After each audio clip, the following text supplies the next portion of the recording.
Honestly, the longer I stay on these charts, the easier they become for me to understand.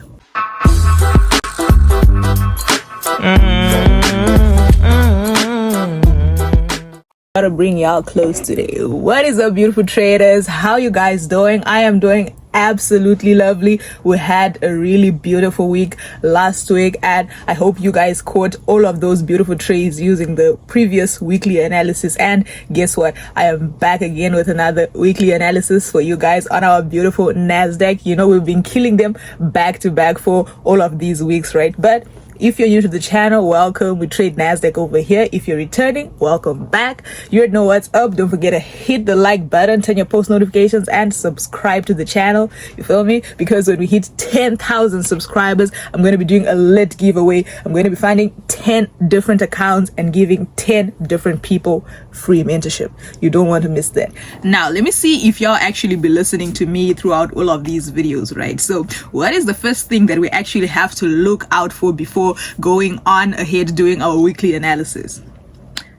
3, 2, 1, right? If you said the higher time frame, you're wrong. Why? Because before you get to all of that good stuff, you need to first go on to yourinvesting.com, right? You remember I always say that we always want to start by going on to our investing.com, which is over here, and looking out to see if we have any news events, right?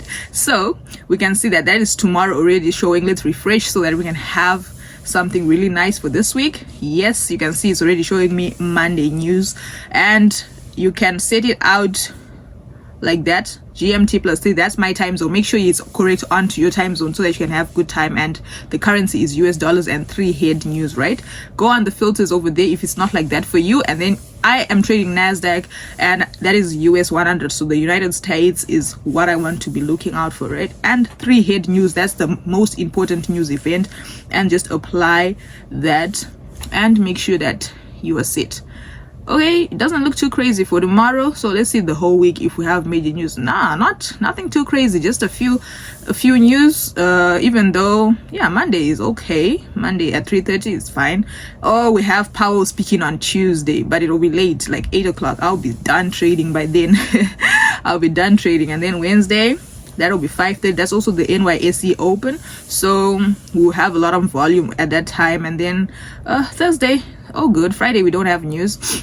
That's lovely. Right now we can see that we don't have really crazy news this week, and we can trade really comfortably, you know, using all those large lot sizes, right? So back onto our chart, right? We have the sessions. You already know that I want to close those first, and then our chart looks really clean like this. And let's start by showing you guys what we did. We caught all the high impact news last week, right? Look at that. That was CPI, and this one was FOMC, and also the Friday trade, right? The Thursday trade. It was FOMC and the Thursday trade. So we took it from there after CPI, right? After CPI. So we had the drop, and then we caught the movement to the top. We actually obliterated it. We were using that impulsive move over there. So let me just highlight it for you in case you are wondering. So that is the move that we're using to do all of that analysis. And we also caught that trade on Tuesday, right? So Monday it was a small buy, and then Tuesday it was also a small little buy. If you notice that I was trading all buys according to the analysis I gave you guys last week. I was telling you that we are on an uptrend.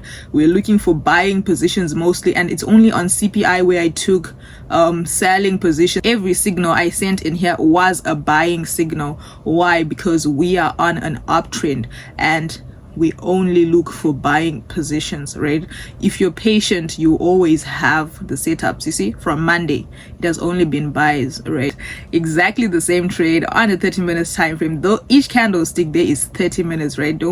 It's crazy. And that was in the free signal group, right? So all that said and done, yes, we did have a lovely week.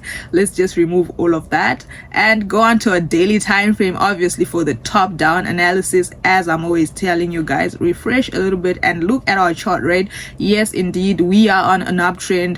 All right, we're on an uptrend, but you can see that there's a lot of price action happening over there. Right now it's a little tricky for us this week because we can see that there is indecision. we have a zone over here, right? You see that the market has been reacting a lot at that zone, right? So that will be our first resistance zone. You can see that all these parts the market has been reacting, right? And we have indecision between the buyers and the sellers there. You see we have a big bullish upward and a big selling movement downwards, right? So for now, let's mark our second resistance zone. I said you always want to have two resistance zone. The first two, which are most recent, those are the resistance zone you want to have, and then the buying position, we're obviously going to put it at the top there, right? So we go on to our 4-hour time frame.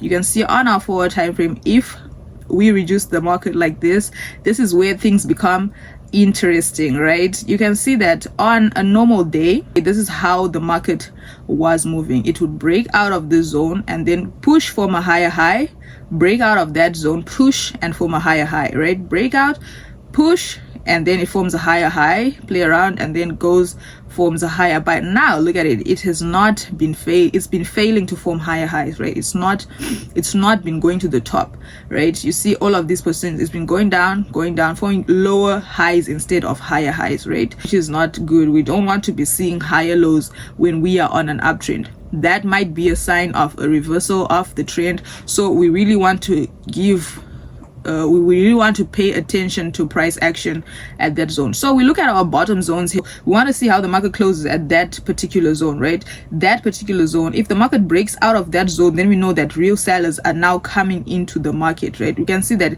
it was forming higher highs at that particular zone, so lower lows, but then we still have higher highs at the bottom. So we want to see the market come down to break at that particular zone, and then we have that liquidity at the bottom over there. So if the market breaks these zones, we know it's now coming down to that particular zone over there, and then breaking that. Now if you look at this side, right, there is nothing really that's holding, let me see, there's nothing really that's holding the market this side, right? We just have a impulse move that over there, and the only resistance zone that we have is over here.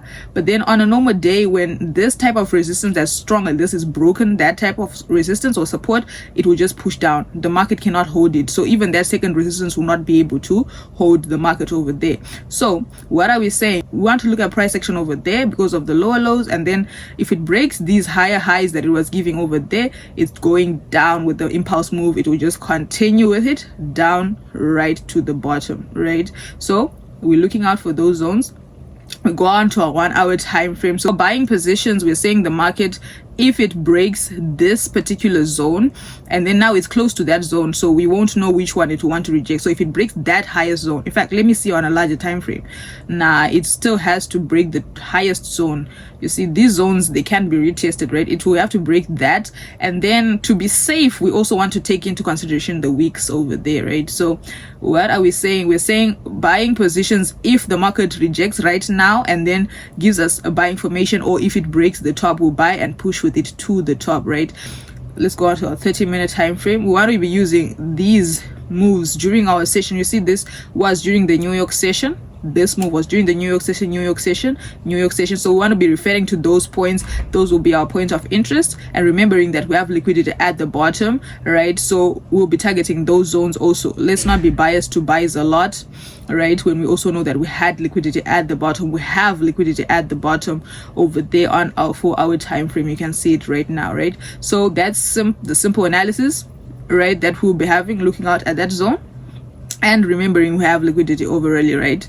We are not looking at anything too crazy for this week. Just have to be careful considering the fact that we have a magnet of liquidity pulling the market downwards. Also the fact that we are on an uptrend, but price action is telling us that the sellers are stepping into the market. And also we want to be careful because of the New York session zones, which had a lot of impulse every single day from the last week, right? So we want to be targeting those point of interest. But if you did enjoy that video, make sure you hit the like button, turn your post notifications, and subscribe to the channel. You feel me? With that, it's been Tino, and I'm out. Peace.